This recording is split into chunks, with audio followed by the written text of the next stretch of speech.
Assalamualaikum warahmatullahi wabarakatuh. Bismillahirrahmanirrahim. Rabbi sholli wa yassir amri wahlul 'uqdatam min lisani yafqahu qawli. Amma ba'du. Yang pertama-tama, marilah kita panjatkan puji beserta syukur kehadirat Allah Subhanahu wa taala yang mana atas nikmatnya kita alhamdulillah bisa kumpul kembali pada kegiatan diseminasi calon guru penggerak. Tak lupa salat beserta salam mudah-mudahan senantiasa tercurah limpahkan kepada baginda besar Nabi Muhammad Sallallahu Alaihi Wasallam, kepada para tabi'in tabiatnya dan kepada kita selaku umatnya.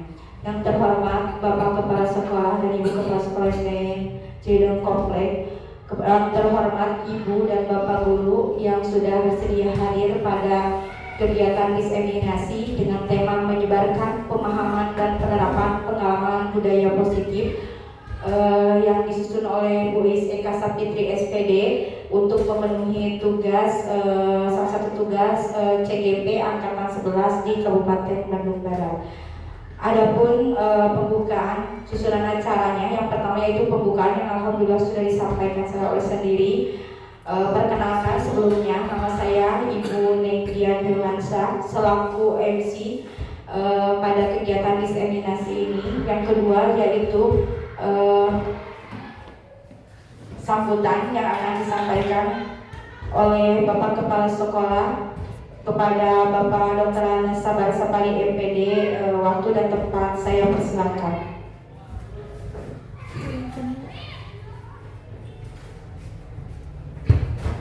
Bismillahirrahmanirrahim. Assalamualaikum warahmatullahi wabarakatuh. Alhamdulillahirabbil alamin alladzi arsala rasulahu bil huda wa dinil haq liyuzhirahu 'ala dini kullihi wa kafa billahi syahida. Yang kami hormati Ibu Kepala Sekolah Cihideung, yang kami hormati Ibu dan Bapak Guru, yang saya banggakan para tim operator kegiatan diseminasi. Alhamdulillah Ibu dan Bapak, saya bersyukur dan merasa bangga dari beberapa rekan sejawat ini ada yang masuk menjadi peserta calon guru penggerak angkatan ke-11, dan alhamdulillah juga ada beberapa orang guru masuk ke program sertifikasi program pendidikan guru.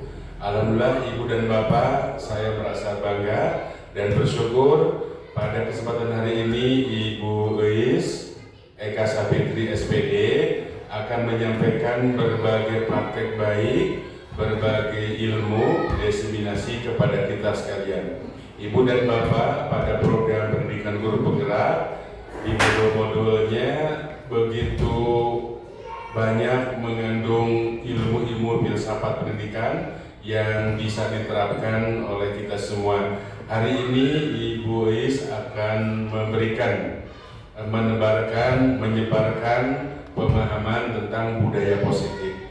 Budaya yang kita harus kembangkan, kita gali di sekolah. Di antaranya barangkali ada sifat saling gotong royong, saling sapa, saling tegur, saling kerjasama dengan rekan sejawat, terlebih menanamkan nilai-nilai kebaikan, pembiasaan kepada anak didik kita.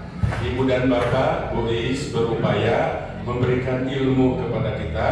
Mudah-mudahan program budaya positif yang di dalamnya mengandung nilai-nilai baik mendorong terbiasanya perilaku murid, baik itu guru, murid dan sebagainya yang termasuk warga sekolah, menjadi pribadi-pribadi yang baik yang berlandaskan profil pelajar Pancasila. Berharap budaya positif ini yang dikembangkan nilai-nilai baik bisa menjadi budaya sekolah untuk mengembangkan program sekolah menuju sekolah yang lebih baik, lebih bermartabat dan lebih berkualitas. Berharap dengan budaya positif ini lahir warga sekolah, baik itu pendidik, tenaga pendidikan dan peserta didik, menjadi dan memiliki profil pelajar Pancasila. Dengan demikian, saya berharap mudah-mudahan kita semua bisa menyimak dan bisa menerapkan. Sekali lagi, terima kasih kepada Bu Is, dan selanjutnya kita akan mengikuti arahan ilmu yang akan disampaikan Ibu Is. Kami berharap semua bisa menerimanya, dan kami persilakan Bu Is, mudah-mudahan bisa berjalan ke depannya. Selanjutnya barangkali nanti ada kegiatan program-program yang perlu didiskriminasikan, kami dari pihak kepala sekolah dengan senang hati dan akan memberikan fasilitas, akan memberikan memprioritaskan nilai-nilai kebersamaan di antara kita semua. Demikian barangkali. Allahu minkum. Wassalamualaikum warahmatullahi wabarakatuh.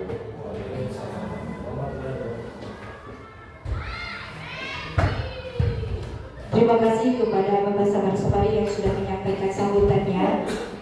Susunan acara yang berikutnya yaitu pemaparan materi tentang menyebarkan pemahaman dan penerapan pengalaman budaya positif yang akan disampaikan oleh Bu Is Eka Sapitri SPD. Kepada beliau saya persilakan.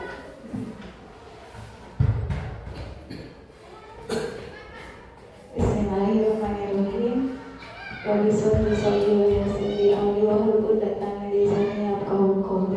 Terima kasih Bu Dian. Terima kasih Bapak Kepala Sekolah yang telah memberikan sambutannya. Bismillahirrahmanirrahim. Daun salam, daun katu. Assalamualaikum warahmatullahi wabarakatuh. Waalaikumsalam warahmatullahi wabarakatuh. Alhamdulillah, pada kesempatan kali ini Allah memberikan kesempatan kepada saya untuk menyebarkan pemahaman dan penerapan pengalaman budaya positif kepada Bapak Ibu Guru SDN Sukasirna.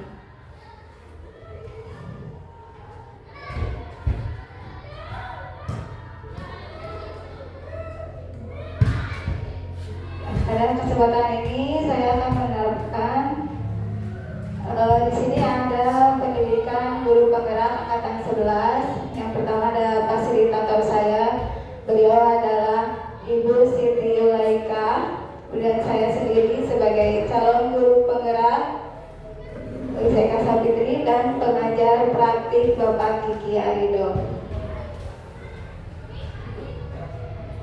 Konsep inti budaya positif yang pertama ada perubahan paradigma belajar, kemudian disiplin positif, yang ketiga nilai-nilai kebajikan, kebutuhan dasar manusia, motivasi perilaku manusia, posisi kontrol guru, keyakinan kelas, dan segitiga restitusi.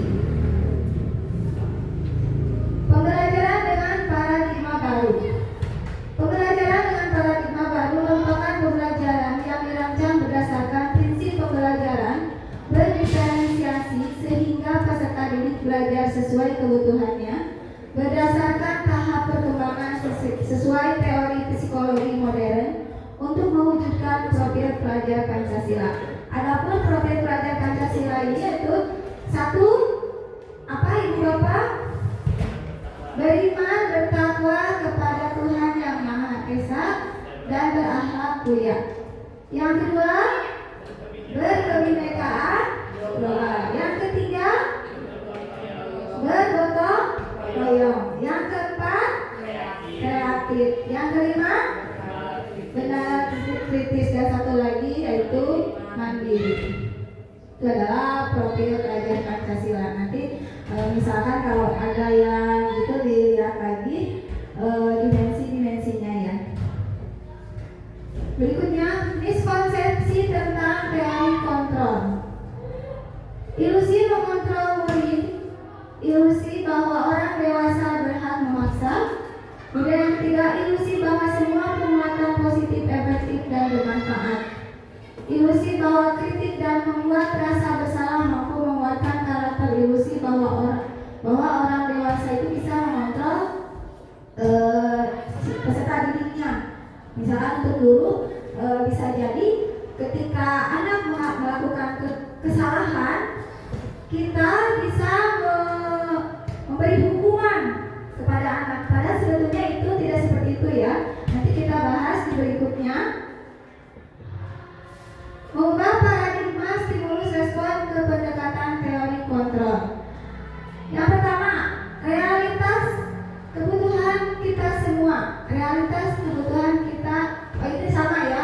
Realitas kebutuhan kita berbeda. Jadi kita harus meyakini bahwa realitas kebutuhan kita dengan orang lain itu tidak sama ya, tapi berbeda.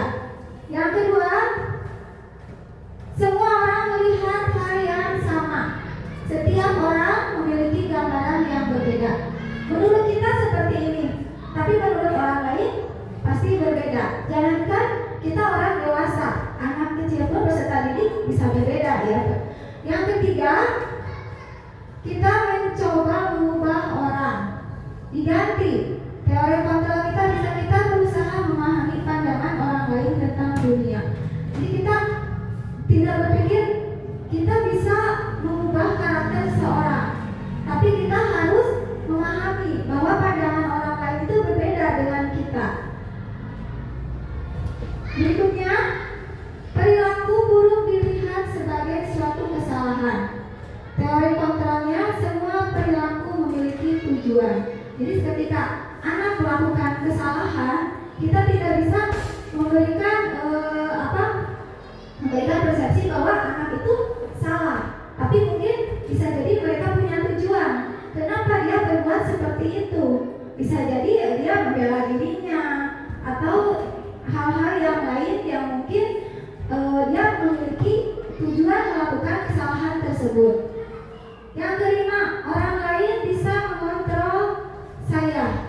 Yang kelima, hanya Anda yang bisa mengontrol diri Anda. Jadi kita bisa mengontrol diri kita sendiri, bukan kita mengontrol orang lain atau diri kita dikontrol oleh orang lain. Yang keenam, saya bisa mengontrol orang lain, Anda tidak bisa mengontrol orang lain. Jadi kita harus bisa merubah bahwa keyakinan kita dia bisa dikontrol oleh kita. Tidak seperti itu ya. Berikutnya, pemaksaan ada pada saat rujukan gagal. Teori kontrolnya, kolaborasi dan konsensus menciptakan pilihan baru. Yang kedelapan, model berpikir menang atau kalah. Model berpikir menang. Selanjutnya, disiplin positif. Disiplin positif berasal dari kata disiplina yang artinya belajar. Disiplin mengacu pada disiplin diri yang memiliki tanggung jawab terhadap apa yang dilakukannya berdasarkan nilai-nilai yang diyakini. Disiplin positif merupakan salah satu cara penerapan disiplin yang bertujuan untuk menumbuhkan kesadaran serta memberdayakan peserta didik tanpa imbalan penghargaan, duit, ancaman atau hukuman. Sebagai pendidik, tujuan kita adalah menciptakan peserta didik yang memiliki disiplin diri sehingga mereka berperilaku mengacu kepada nilai-nilai kebajikan yang universal dan memiliki motivasi intrinsik dalam perubahan perilaku ke arah yang lebih baik. Contohnya menanyakan sampah. Kalau kita suruh anak-anak buang sampah ke tempat sampah, mungkin mereka seperti diperintah ya. Itu bukan kesadaran dari diri sendiri. Atau so anak-anak ambil dulu sampah, nanti ibu kasih hadiah, misalnya diberi bintang atau diberi uang, itu imbalan. Itu bukan dari diri sendiri. Itu namanya motivasi ekstrinsik, ya, bukan dari diri sendiri. Nilai-nilai kebajikan. Nilai-nilai kebajikan adalah sifat-sifat positif manusia yang merupakan tujuan mulia yang ingin dicapai setiap individu. Nilai-nilai tersebut bersifat universal dan lintas bahasa, suku, agama maupun latar belakang. Contoh nilai kebajikan institusi organisasi. Sini ada profil pelajar Pancasila yang tadi ya. 1. Beriman bertakwa kepada Tuhan Yang Maha Esa. 2. Berkebinekaan global. 3. Gotong royong. 4. Mandiri. 5. Benaran kritis dan kreatif. Itu berdasarkan dari profil pelajar Pancasila. Yang kedua, IPO Primary Years Program, yaitu toleransi, rasa hormat, integritas, mandiri, menghargai, antusias, empati, keingintahuan, kreativitas, kerjasama, percaya diri, dan komitmen. Yang ketiga, keterampilan hidup, life skill. Dapat dipercaya, lurus hati, pendengar yang aktif, tidak merendahkan orang lain, memberikan yang terbaik dari diri. Ini adalah nilai-nilai kebajikan. Bikin dulu ya, ibu bapak mungkin agak ngantuk atau agak lelah juga ya. Di sini ada yang nggak tahu? Silakan semuanya berdiri dulu biar tidak ngantuk, biar tidak lelah. Semuanya tangannya di kepala ya. Sambil nyanyi. Buka tutup, bertepuk tangan. Buka tutup, tepuk tangan lagi. Digulung-gulung, sambil tersenyum. Digulung-gulung, sambil tertawa. Apa ya? Sekali lagi, siap. 1, 2, 3. Buka tutup, bertepuk tangan. Buka tutup, tepuk tangan lagi. Digulung-gulung, sambil tersenyum. Digulung-gulung, sambil tertawa. Terima kasih Bapak, silakan. Satu lagi boleh?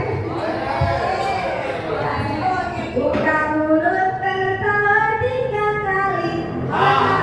Buka mulut tertawa 2 kali.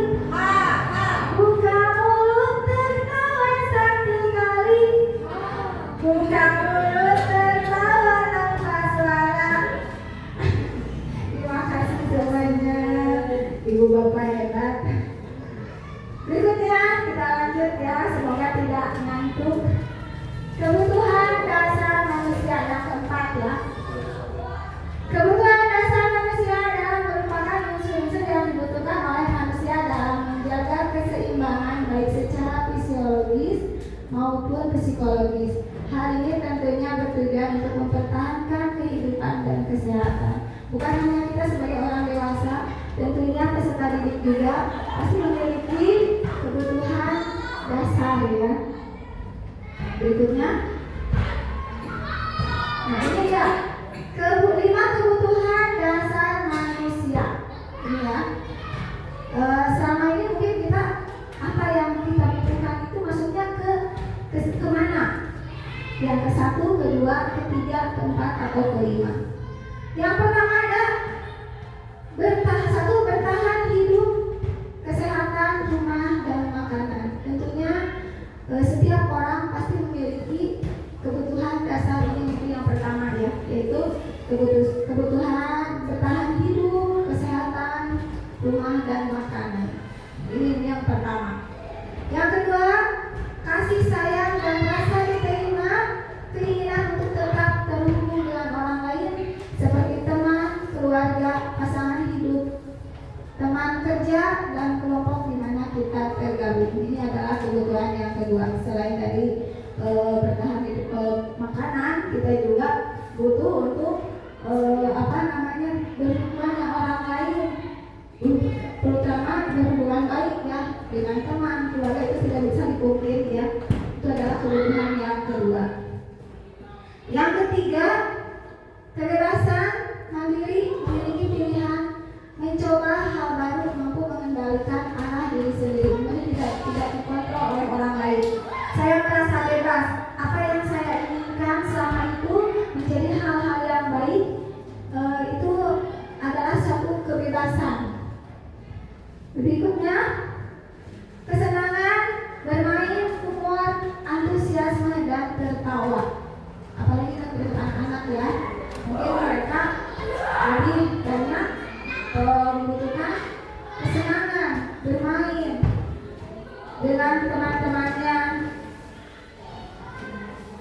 berikutnya, 5. Penguasaan keinginan untuk dianggap berharga bisa membuat perbedaan, bisa membuat pencapaian kompeten diakui dan dihormati. Ya. Ini yang satu bertahan hidup, kedua kasih sayang, ketiga kebebasan, keempat kesenangan, kelima penguasaan. Mungkin Bapak Ibu bisa mengelompokkan, oh ini yang saya butuhkan, masuknya ke ranah yang mana. Motivasi perilaku manusia untuk menghindari hukuman, ketidaknyamanan, untuk mendapatkan imbalan penghargaan dari orang lain. Ini masuknya ke motivasi ekstrinsik. Jadi itu bukan dari diri sendiri ya. Jadi apapun yang dilakukan, ada yang hanya untuk mendapatkan imbalan. Ketika tidak ada imbalannya, pasti tidak akan melakukan kebajikan. Untuk menghindari hukuman, dia tidak ingin dihukum, tapi tidak dengan hatinya. Untuk menghindari hukuman, itu adalah motivasi ekstrinsik. Berikutnya, untuk menjadi orang yang mereka inginkan dan menghargai diri sendiri dengan nilai yang mereka yakini. Motivasi intrinsik itu berasal dari diri sendiri, tidak usah disuruh. Ketika membersihkan kelas, ketika datang tepat waktu, tidak ada yang tidak bukan takut dihukum, bukan karena imbalan, tapi merasa dia menghargai diri sendiri, merasa datang dari diri sendiri.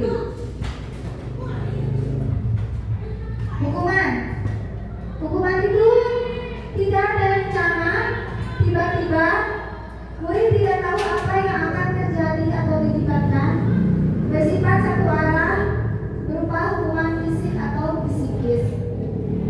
Yang kedua, konsekuensi, terencana, disepakati sesuai peraturan.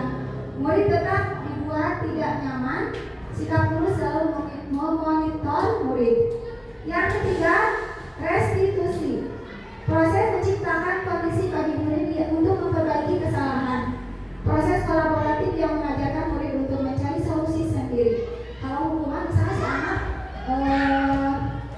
tidak mengerjakan PR, hari ini kamu tidak mengerjakan PR, kamu silakan membersihkan WC ya, atau push up 10 kali.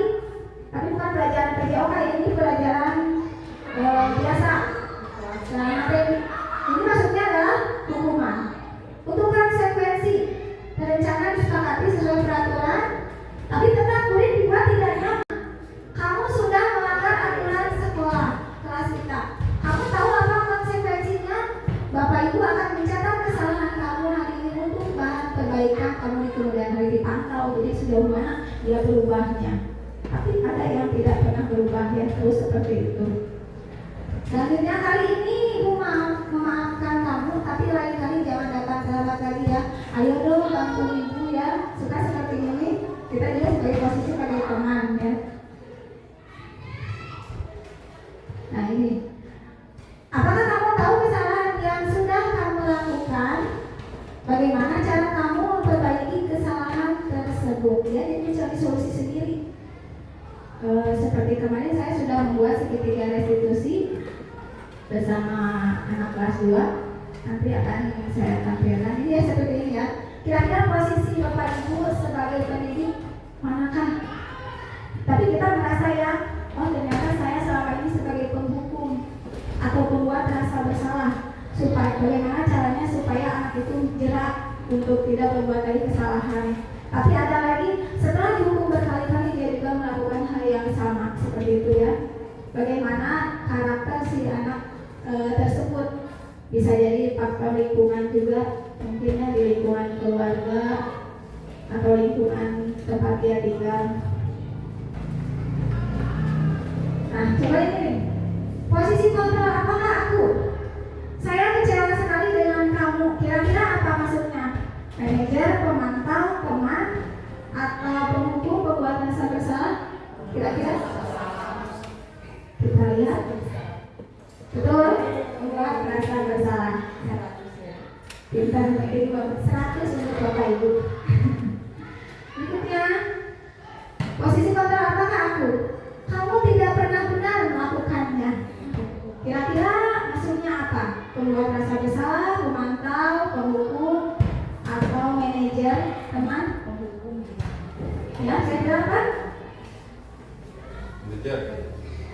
kita lihat. Oh, Oh. 101 dia.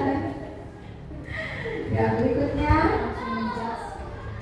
Berubahlah dari Bapak Ibu ya. Gimana? Kita lihat. Teman. Selanjutnya, kamu tidak mendapat nilai, kamu tidak pernah mendapat nilai jika tidak mengerjakan tugas. Kira-kira masuknya kemana? Kita lihat. Ya, 100 untuk Rizky, pemantau ya.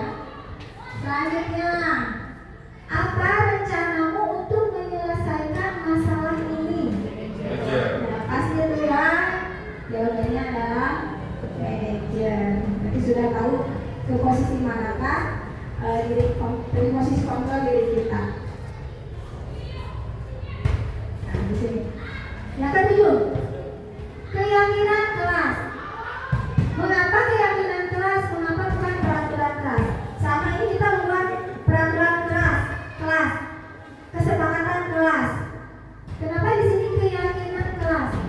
Karena kalau peraturan itu bersifat harus dipatuhi, kesannya kayak si anak itu lebih takut ya, karena ada peraturannya.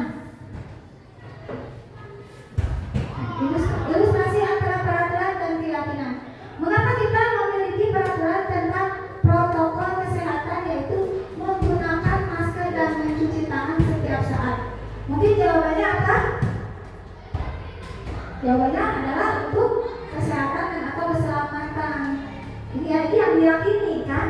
Kita tidak, bukan karena takut dihukum, tapi kita takut untuk kesehatan kita, untuk keselamatan kita juga, ya. Seperti itu ilustrasinya. Bukan karena peraturan nanti dihukum, misalnya tidak memakai masker dihukum berapa bulan atau didenda, ya. Inilah pembentukan keyakinan kelas. 1. Bersifat abstrak, berupa pernyataan universal, dibuat dalam pernyataan positif sedikit saja agar mudah diingat, sesuai dengan kondisi kelas dari sekolah sehingga mudah diterapkan. Semua warga kelas, warga sekolah dilibatkan saat membuat keyakinan kelas. Karena saya itu mengajar di kelas 2 ya, jadi anak-anak lebih, tapi mereka sudah bisa membuat keyakinan kelas dengan cara saya membuat sebuah kartu, mereka menuliskannya di selembar kertas dan menandakan apa saja yang kira-kira masuk peraturan kelas, tapi lebih itu menjadi keyakinan kelas.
kelas 2 untuk membuat keyakinan kelas ya.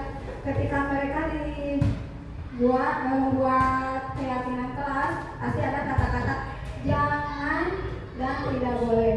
Itu sebetulnya kalau dalam keyakinan kelas itu lebih itu ya kata-katanya perlu pernyataan universal dan dibuat pernyataan positif. Ketika tidak boleh membuang sampah sembarangan, itu sih kalimatnya. Jadi bukan tidak boleh, tapi membuang sampah pada tempatnya. Kemudian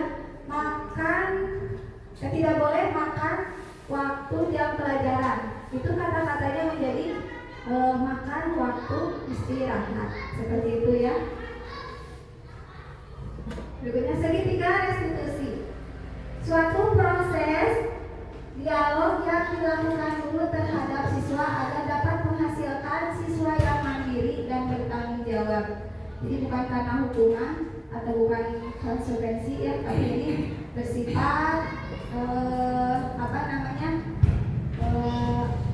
menghasilkan siswa yang mandiri itu kita itu berdialog ya bersama siswa mencari solusi terbaik, tapi datangnya dari siswa sendiri. Ini adalah bentuk segitiga restitusi. Satu, menstabilkan identitas. Yang kedua, validasi tindakan yang salah. Yang ketiga, menanyakan keyakinan. Menstabilkan identitas, yaitu berdasarkan prinsip membuat kesalahan adalah bagian dari proses pembelajaran. Setiap anak yang menjalankan peserta didik yang kita pun mungkin sebagai guru pernah membuat kesalahan. Kamu pasti punya alasan mengapa melakukan hal itu. Padahal kamu bisa melakukan yang lebih buruk dari ini ya. Kamu patut bangga karena telah melindungi sesuatu yang penting buatmu. Kamu melakukannya karena mempertahankan sesuatu yang penting bagimu. Bisa jadi si anak itu melakukan kesalahan karena mungkin ada siswa yang lain berbuat jahat kepada dirinya, dia melawan atau memukul kembali. Kita tanya karena kan dia punya alasan kenapa berbuat seperti itu. Validasi tindakan yang salah. Berdasarkan prinsip setiap perilaku berupaya memenuhi suatu kebutuhan tertentu. Kata-kata yang hitungannya ya, berbuat salah itu wajar. Tidak ada manusia yang sempurna. Ibu bapak tidak mau mencari siapa yang salah, tapi ibu bapak ingin mencari solusi dari permasalahan ini. Kamu berhak merasa begitu. Kadang-kadang dari kata-kata kita kepada anak ya, yang diucapkan bisa menjadi, padahal kita tidak membuat anak itu trauma kadang-kadang ya, tapi bisa jadi karena versi anak berbeda, jadi dia menganggap si ibu itu kan ngomongnya tidak enak sekali gitu untuk dirinya, padahal kita tidak seperti itu. Tapi sejatinya kita membuat kata-kata itu yang baik, yang menanyakan keyakinan kelas. Berdasarkan prinsip teori kontrol bahwa pada dasarnya kita dapat memunculkan motivasi secara intrinsik.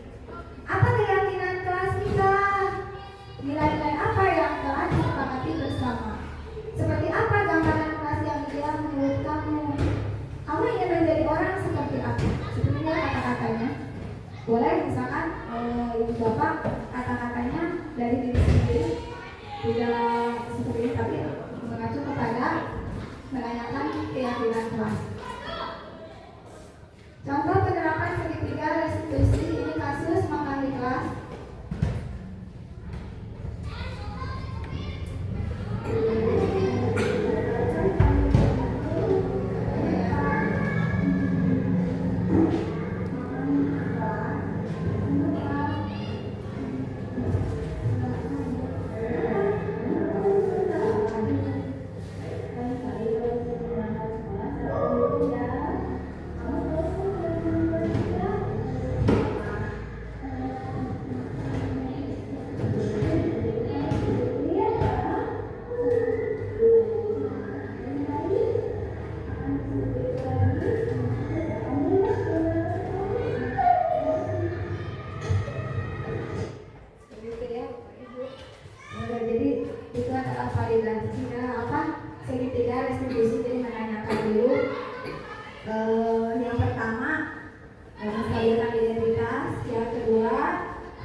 dan kepribadian profesional dan sosial yang baik, di mana guru mampu merefleksi dirinya dalam posisi kontrol saat ini. Bagaimana perjalanan dirinya sebagai among manajer yang menuntun murid-muridnya menjadi insan yang mandiri, merdeka, dan bertanggung jawab.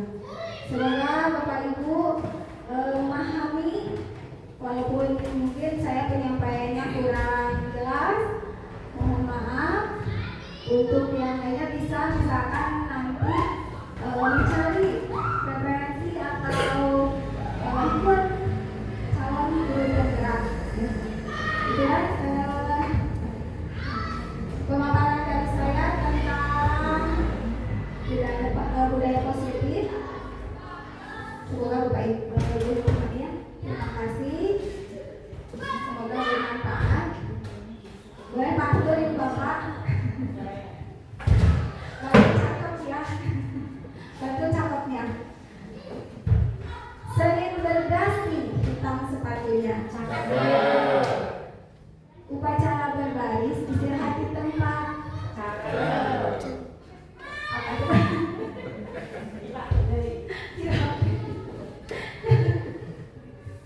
Terima kasih untuk waktunya.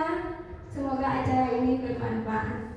Terima kasih. Assalamualaikum warahmatullahi wabarakatuh.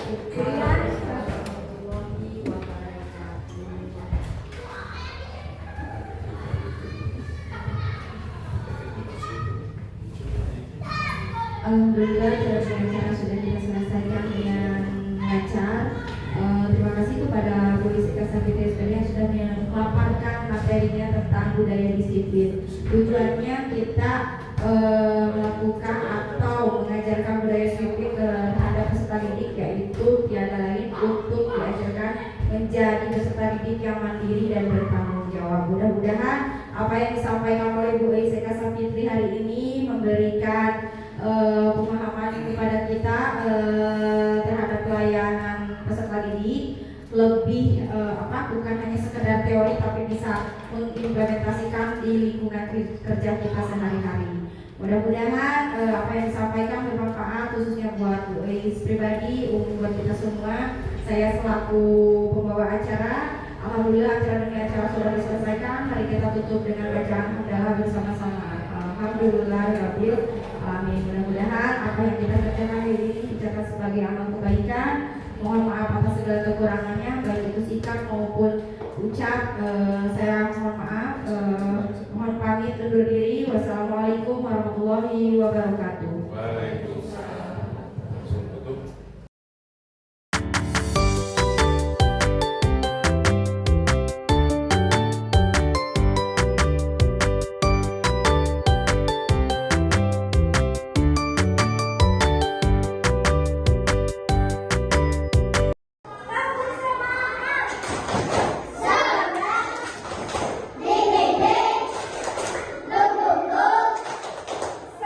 Semangat!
Assalamualaikum warahmatullahi wabarakatuh. Perkenalkan, nama saya Ibu Neng Dian Hilmansyah SPD, guru kelas 6 SDN Sukasirna, selaku rekan kerja Bu Iis Eka Sapitri SPD.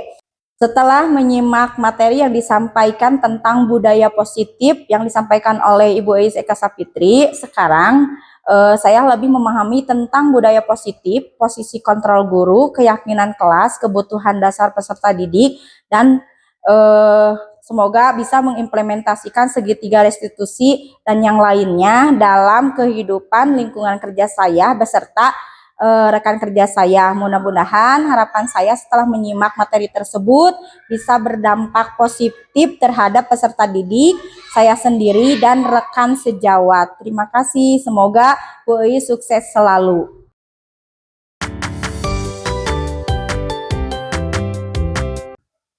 Assalamualaikum, nama saya Muhammad Ibrahim Al-Fatir, kelas 2B. Saya sangat senang membuat keyakinan kelas bersama Ibu Iis dan teman-teman saya. Saya berharap dengan membuat keyakinan kelas ini dapat menjadi motivasi dan menjadikan kita siswa yang disiplin dan bertanggung jawab.